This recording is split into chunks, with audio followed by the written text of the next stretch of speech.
Préparez l'appareil de prémontage à la mise en service. Vous obtiendrez davantage d'informations à ce sujet en consultant les instructions d'utilisation correspondantes. Veuillez monter le plateau de pression correspondant et centrer la bague à collet dans ce logement.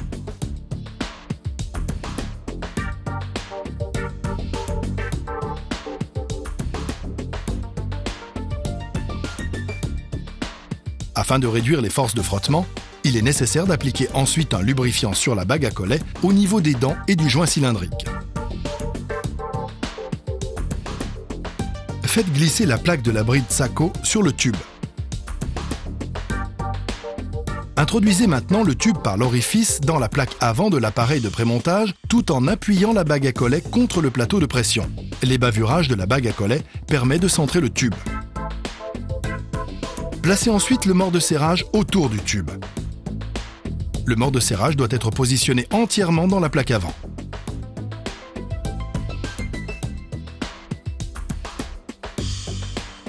Fermez le couvercle de protection. Lancez le processus de prémontage en appuyant sur la touche à flèche.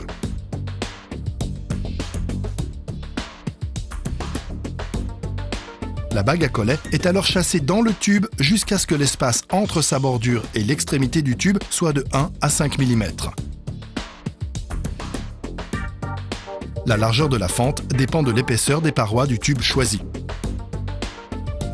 Vous obtiendrez davantage d'informations à ce sujet en consultant les instructions d'utilisation correspondantes. Si le diamètre externe du tube est supérieur à 88 mm, le processus doit être répété. Après environ la moitié de la course de prémontage, veuillez actionner la course de retour via la touche à flèche, tout en appuyant le tube contre la bague à collet. Attention, en raison du relâchement de la pression, le tube n'est plus serré aussi solidement. Si le support est insuffisant, le tube risque d'être écrasé.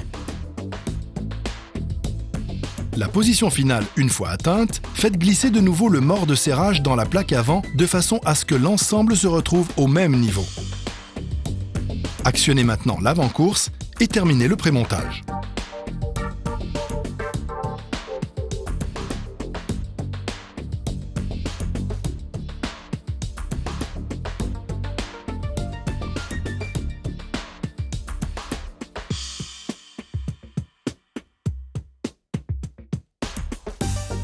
Après chaque prémontage, il est impératif de pratiquer un contrôle visuel pour vérifier le résultat correct du montage. Vous devez ainsi vous assurer que l'enfoncement de la bague à collet dans le tube respecte un angle droit.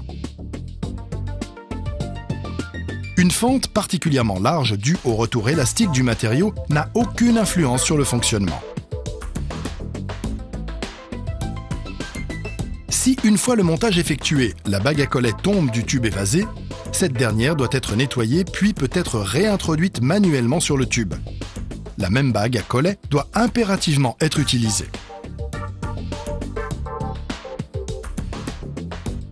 Avant le montage final, toutes les éventuelles impuretés doivent être éliminées. Le joint torique ne doit présenter aucune altération. Le tube, une fois prémonté avec la bague à collet Sako, vous pouvez procéder à son montage final.